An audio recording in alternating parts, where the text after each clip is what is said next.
Ladies and gentlemen, please welcome to the stage, founder of the Cloud Identity Summit and CEO of Ping Identity, Durand. This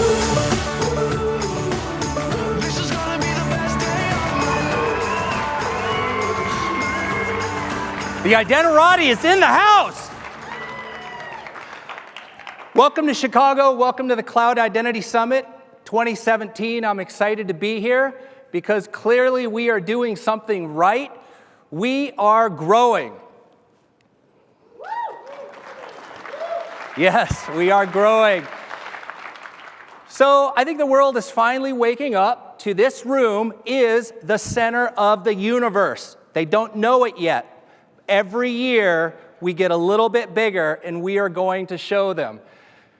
But we've got some work to do because if we are going to scale to the level that we need to scale to secure everything, we need to make identity intelligent. So that's what I'm here to talk to you about today, as well as some of the gadgets that have been surrounding us in the last couple of years. Everything is becoming connected, but connected is not synonymous with intelligent. Imagine if this stuff actually worked the way we wanted it to work. It turned on when we walked in, it turned off when we were off, it watched our usage, and it changed our preferences based upon our usage. Things don't actually work that way today. Things are fragile. This is my new Nest sitting right next to my old humidifier. It's pretty cool. It kind of learned my heating behaviors during the winter. I like to turn it up in the winter. And then it became summer and I turned on the humidifier. To come home one day, the humidifier was on max cool, the Nest was on max heat. I was burning up at my feet and freezing at my head. The only one winning in this was Excel Energy. So the truth is the Nest was pretty smart. It had a sensor. It was doing as told. Thought it had figured out my environment, my behavior. The thing to the left, not so smart. Didn't really matter. They didn't talk.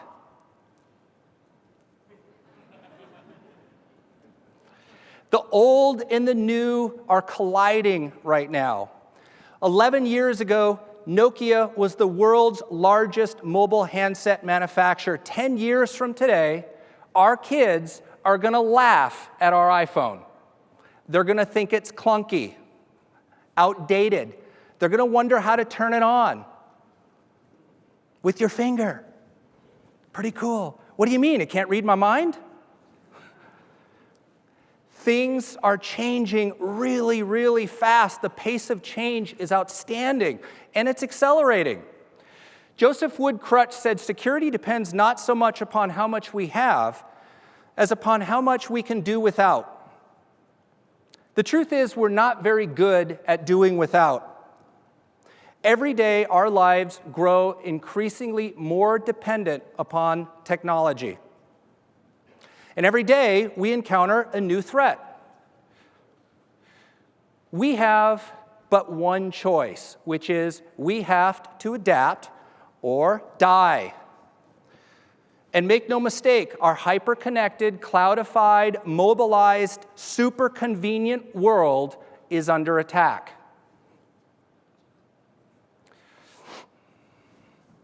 I believe you can be secure and not free. However, you will never be free without feeling secure. And there is no security without identity. Identity is central. In a digital world, every decision, every interaction will begin with, who are you, and prove it. And we have a lot of things to identify and to manage. That's good news for this room. And we have a lot of data to inspect to help us make smart decisions about how to control and access our world. But winter is coming. Our perimeters are not dissolving so much as they're shrinking. And with growing granularity, we have more to protect. Look what's happening with GDPR and PSD2. Data is becoming the new micro-segmentation. If you thought securing your network was a problem, try to do it at the granularity of a single field. Trust is also shrinking in time. So it's not just the spatial dimension, but the dimension of time. The world is changing so fast. We can't trust identity just at the point of account creation or credential validation. We have to assume bad actors are on the inside. We can no longer afford big, long-lived trust. Ideally, we would grant just enough, just-in-time access to our systems. So these forces are creating kind of an explosion of identities that we have to protect. At the same time, we have exponentially more data to inspect to help us make those decisions, and the pace at which we need to make access control decisions is accelerating. All of this has consequences. Brute force is only going to get us so far. I think machines are required. We have to exit the punch card era of identity management and penetrate this intelligence barrier. We've got to move beyond the manual policies, static controls we have, so that we can make more dynamic, more intelligent decisions around who should have access to what and when. And so here I would like to make a parallel to life, a parallel to the evolution of life, which is really a story of survival. And we forget that because we're so busy thriving, we forget that the history of life has been largely one of surviving our environment. Struggle has defined life. And so here I would like to make a parallel between the evolution of biology and the evolution of security and identity. And I think it represents a roadmap for us. Darwin was a pretty smart dude, but in 1809, that was the Stone Age relative to what we're experiencing today. He said, "It's not the strongest of the species that survives, nor the most intelligent, but the one most responsive to change." I think he's largely right. However, how could he predict what has happened in the last couple hundreds of years? Humans, after all, were not built to survive underwater, live on water, or live in space. Yet we do. And the reason is our intelligence has allowed us to bridge the gap between our biology and our environment. I personally think that intelligence is a game changer. Here's why. Our progression thus far has actually been largely linear, except for the last couple of hundred years. I think since then we've had a quantum leap. By 2050, Ray Kurzweil predicts that a $1,000 computer will have more processing power than every human on Earth combined. A $1,000 computer. Humanity is on a one-way path with a silicon-augmented reality. But let's learn from the evolution of this intelligence and let us guide us through our journey in identity and security. And here we're going to start at the bottom. Our instincts, our genetically encoded behaviors, if you will. They're designed to help us survive. This South American frog has somehow figured out that the pollywog, one at a time, needs to climb on its back, and it travels as far as 4 miles to find a pool of water in a flower at the top of the rainforest, and it drops the pollywog off, goes back and gets it second, and does the same thing. Who taught it that? How did the pollywog know to get on the back? It's amazing. Instincts. Instincts are the first line of defense. When attacked, our lizard brains tell us to run, to block, to hide, to lock things down. The problem with these instincts are that they're simply too slow. Updates are always one step behind a rapidly changing environment. And genetically and coded updates are really okay if you're a fruit fly, and really bad if you're a human that live 80, 90 years, or even worse if we live in a hyper-connected society where things are measured in milliseconds. That's where memory and neuroplasticity come into play. We're actually not born afraid of bees, but if you've ever been stung, you freak out when they get close. And that is because your body remembers. The same way it remembers the tequila that you drank in college that you don't want anymore. It's amazing. That memory lasts a long time. It allows you to relive the experience as if you were there. And chemical reactions actually take place in your body with your memory. Your memory isn't a thing that you go access. Your body actually recreates the experience. You feel the same cold and hot sweats. It's the way we're programmed. Our memories keep us safe. They connect us to cause and effect, action and consequence. These squirrel brains, if you will, are designed to habitualize the things that didn't kill us yesterday. And it's the reason why we create good habits, why we don't step on bees, why we shouldn't click on email links. And we spread these good habits through education. We reinforce them through practice, stop, drop, and roll. We enforce them through regulation and policy, and we codify them into social norms and into the taboo. These are the things that will kill you. Don't ask me why. I forgot.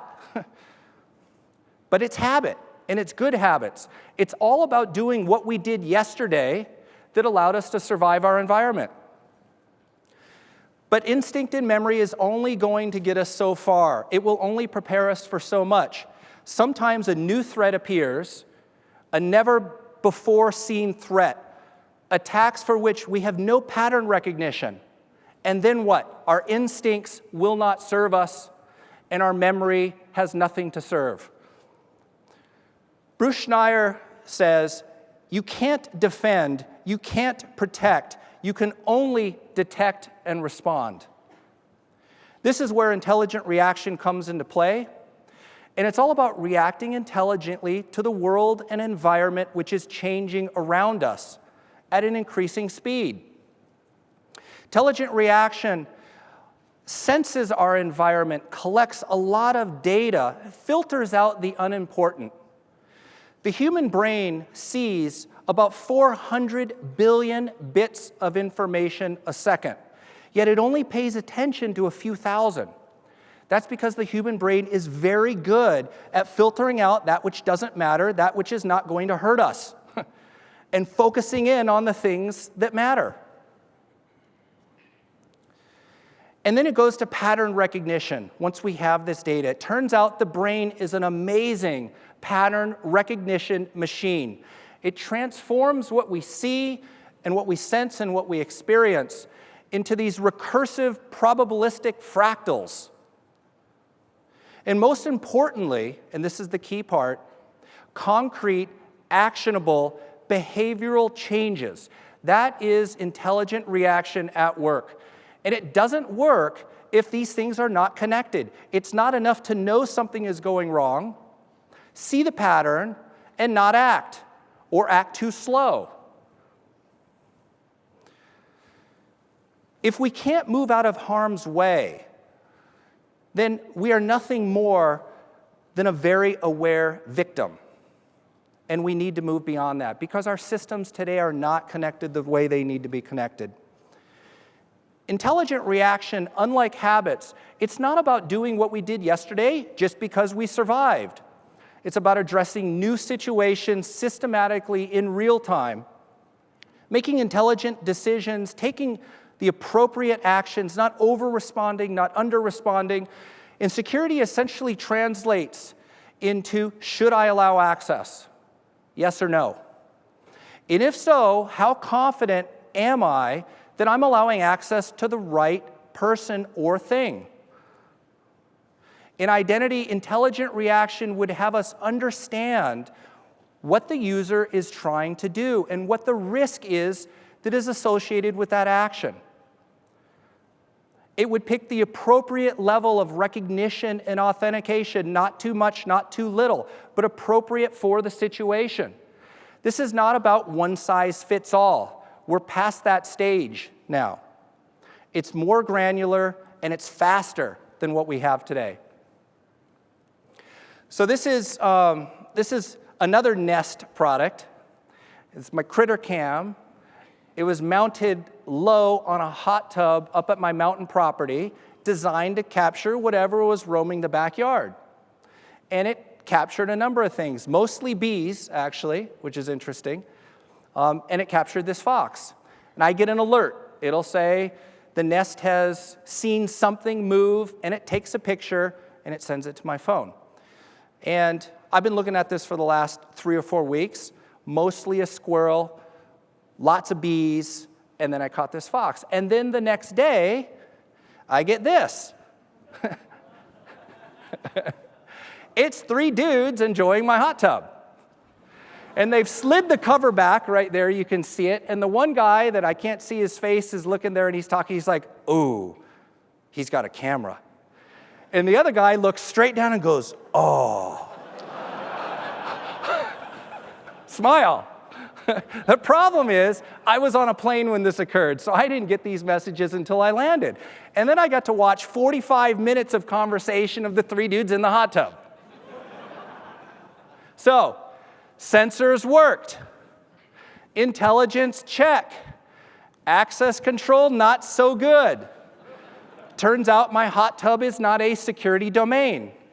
It is now. So, which leads me to kind of my final remarks. We've moved beyond seeing HR provisioning as the be-all, end-all. We're at a moment in time where detecting the same identity on a different device in a different location looks like bad behavior, and we probably shouldn't let that user in. But the future is all about real-time contextual security where valid IDs doing risky things should be shut off in near real time. This is the holy grail of security. And only through identity can we achieve this, and only through a certain amount of intelligence and cooperation can we achieve this. My head of sales has a saying. He says, you can't always be smart, but you can always be brief. I believe in security, the best systems will be smart and they will be brief. The best kind of security is the security that's working and invisible. I don't want to feel caged. I don't want to see the bars that are protecting me, but I do want to know that they're there. We won't achieve this vision in a silo. It will take this room to do it. We must connect our fragments of identity. We must coordinate more accurately how we assert and how we work together to protect identity.